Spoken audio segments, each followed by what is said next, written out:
Well, let's dig right into it. Where there is smoke, there is sometimes fire. But obviously, when you're talking about the NBA and the complications of making trades, Ryan, there are lots of reasons to be intrigued by the news that the Nuggets and the Bulls maybe have a little bit of started the idea of a dance partner. When the Bulls signed Zach LaVine to his deal, that was considered to be around the league. They were like, ooh, that's a big deal. That's an untradeable contract. Still a big number. Still a big number. When Michael Porter Jr. got his extension for the Nuggets, a lot of people said that was too early. That's nearly an untradeable contract. Well, the one thing you can do in the NBA, as long as they're close enough, is you can trade untradeable contracts for the other.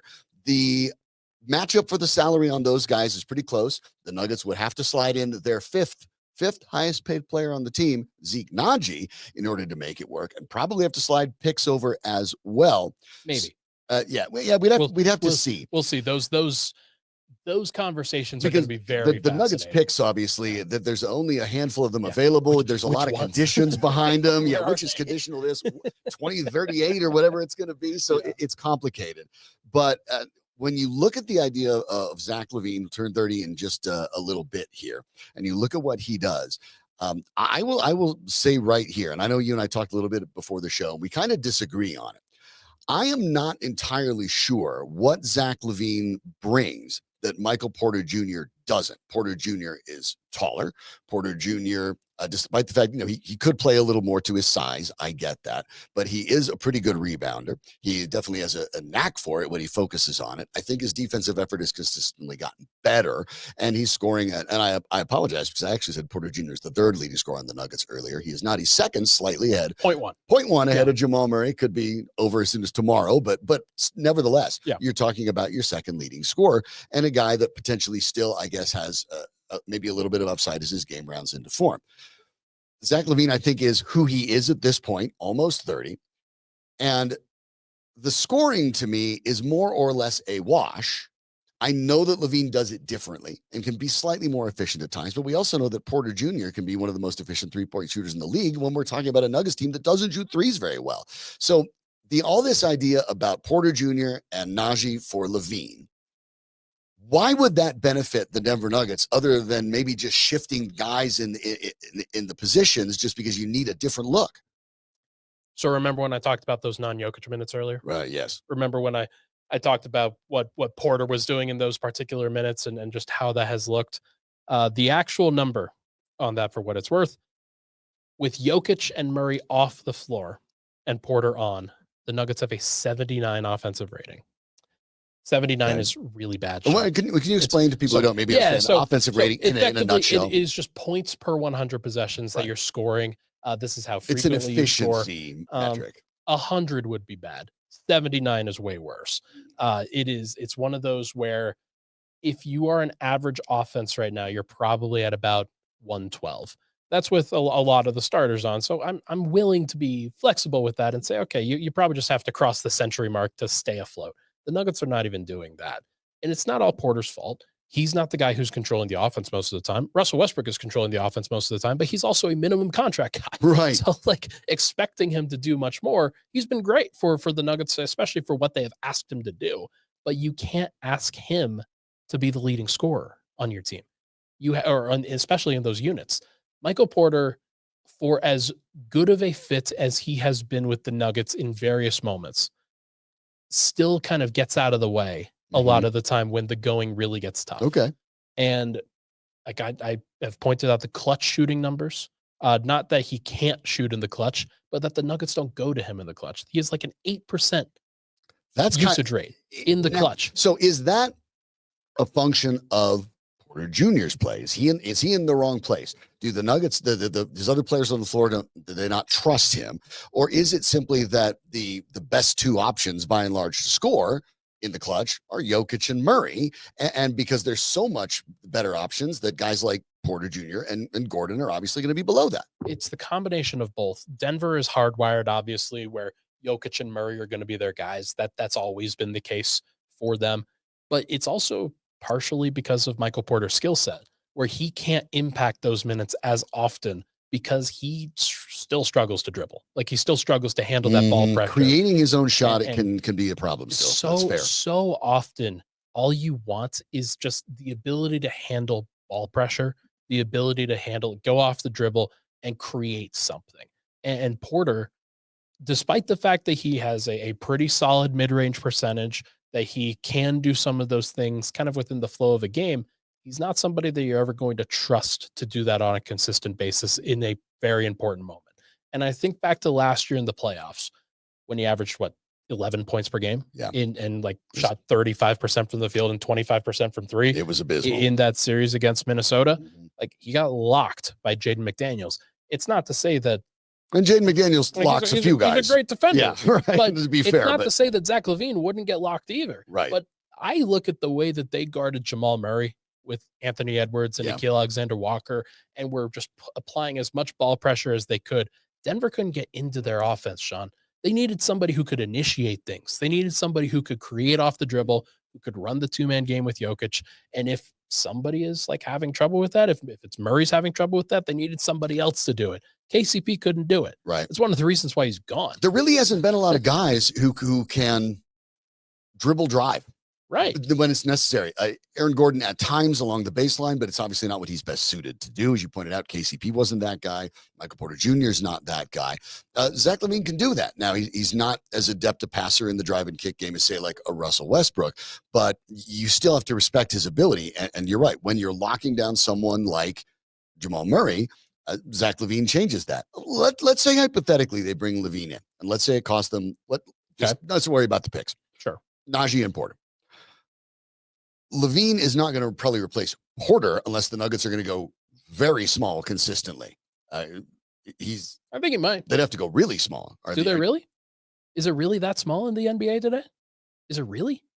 Because it's Aaron Gordon at the 4. You'd continue to go with Murray, Brown, LaVine. I think it's justifiable, if I'm being honest. Like, how many teams are they going to run into and be like, oh, they're too big for us? Like, how many? Just look at it around the NBA right now. Is it Oklahoma City? Is it Dallas? Is it Minnesota? Okay. Like, what are we doing here? Well, it would be Boston, but I guess you'd worry about that. You'd worry about really? You'll worry about it in the finals, and I think Nuggets fans would take that. What is Michael Porter going to be like matching up with Jaylen Brown and Jason Tatum and locking them down? Right. No. Well, that's the problem. Is we talked about the Nuggets. They're not going to lock anybody down. Even if you like the defensive rating. Right. Yeah. Those are problems you deal with after this is what the Broncos are doing, right? People are looking at the Broncos. What about the playoff matchups? How do they win a championship? Like playoff matchups. Just get in. Not to try to Jim Mora is, but like just get into the playoffs and be happy you're there. It'd be great if you hold that 6 seed. You don't have to play the Bills or the Chiefs in the first round. But at that point, look, just get there and worry about the details later. It's been 9 years. But for the Nuggets, you worry about getting that far when you get that far. That's not a concern. The problem now is, as it stands right now, the Nuggets are 5th. They're teetering between being near the top of the West and a play-in team. And I think if this team gets stuck having to go into the play-in, it makes the road really, really long. So I don't know. I am concerned about the size. I'm just concerned about a guy 6'5" playing your 3. They can go to Peyton Watson a little bit more frequently if they have LaVine in there instead of Porter. That's one thing that, and even though he's shorter than Porter by a couple inches, obviously a vastly better defender. Yeah, I mean, there's not no even question. close. There's no question at that point. But the thing that people have to remind themselves about is that you've got your kind of pillar guys that are going to play a bunch of minutes. Jokic will play a lot of minutes. Gordon will play a lot of minutes. Brown will play a lot of minutes. LaVine would play a lot of minutes. Murray will play a lot of minutes. Right. After that, you're just filling in gaps. You're trying to figure out, okay, who are we going to go to on a consistent basis? Well, Peyton Watson's a guy that I think you could go to pretty consistently. Russell Westbrook has shown that he can be a guy that you go to consistently. I still have some concerns like in the playoffs when they roll around, but like he's earned the right to at least wait until that happens before really worrying about it. After that, like, what do they need some backup center minutes. Yes. That is a thing. Yes. And that one, look, I get that people are all over Calvin Booth. I mean, I see our comments as we're speaking. He's trying. But Calvin, I will defend this. Yeah. I don't know how it would have turned out at the NBA level right off the bat, but I loved Ron Holmes coming out of college. Yeah. I loved the pick when they were getting close to that time frame. Like, please let Holmes be there. You're talking about a guy that was all conference defensive player of the year, that led that conference in rebounds and block shots. So I think they went for it. And then the terrible luck is that the Achilles gets torn in the very first summer league game. That one's not on Calvin Booth. I think he actually drafted the right guy who fit needs, and he got hurt. Okay, that happens.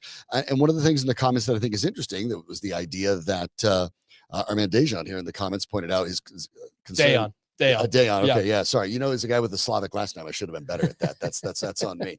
But is LaVine's potential availability as well? He's had an injury history that is significant and oddly, maybe even more recent than Michael Porter Jr.'s. Yeah, that's the thing that you look at with him. I mean, he's hurt right now. He is hurt right now. I think he would magically get better if he came to Denver. That's part of the thinking that I have here. I think. Do you think then that's because the Bulls believe they're close to a trade? No. This is not imminent. I will say that, like, if this were to happen, I don't think it happens until at least January. I think that this is something where the Nuggets don't want to make this deal. I've actually got that on pretty good information. I think they if they're trading from a position of weakness. Yeah. And everyone around the league knows it. Yeah. And that's not it's one of the you reasons don't make why those trades unless you have to. One of the reasons why this report came out in the first place was that teams are understanding that the Nuggets are in a pretty difficult position. They're stressed a little bit about this. And you may be going after one of the toughest contracts in the league to trade. Yeah. So like that's, but hey, they have to go after distressed assets because they don't have assets in the first place. So I think everybody understands that. They're connecting the dots. It's one of the reasons why Brandon Ingram also was out there as an idea. I floated this idea, or not floated, but I've bandied about this idea as well. The Atlanta trade. This is the one I like. Yeah. So this is the one I like. There's a couple of different ways that if you're going to make a trade, it doesn't have to be for LaVine. I think that they're a good, like they're a great team with LaVine if they do that, because I think LaVine is vastly underrated by the entire Nuggets fan base because everybody's sentimental about Porter. But I think they are. Like you should see my mentions, brother. Okay. it's pretty bad. Okay. But if you make the Atlanta deal, if you could come up with some sort of concept with the Atlanta deal and say, okay, Denver's interested in DeAndre Hunter. Right. Denver would certainly love to have a guy like Onyeka Okongwu as their backup center. Like he would be able to play and do some things immediately. And then could you get Bogdan Bogdanović if you add in a couple of add in Dario Saric and Zeke Naji on the other side? Maybe you add in Julian Strawther in order to facilitate. See, that's the problem. You might have to, because look, everyone acts like it's NBA 2K when you're trying to make trades, right? I mean, well, it's okay. We can give you the guys that we don't want and that we don't play, and you'll give us guys that will play. It doesn't work. You have to grease the wheels. Absolutely. And that's whether it's in picks or giving up a player that you do like. Yeah. I mean, if you're talking about a very difficult contract to trade of Michael Porter Jr., who some people around the league believe if he hasn't peaked, he might be close. We know what he is.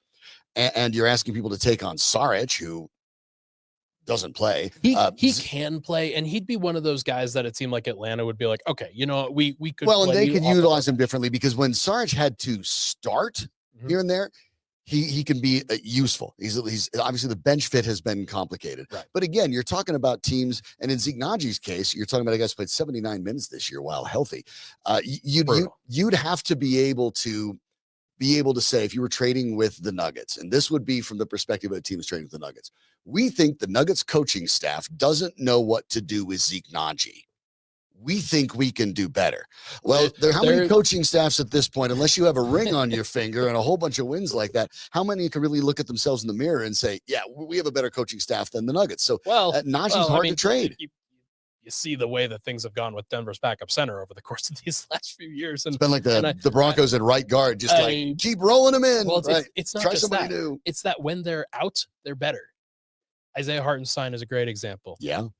You could point to Jay Huff. Yep. You could point to a variety of different players. And I guess that oddly, that's Yusuf Nurkic as isn't that a weird sales pitch? Well, geez, if you're Calvin Booth, you got to call it. Well, we're not really good at using backup centers. So Zeke Naji is probably better than you think because we're not good at utilizing them.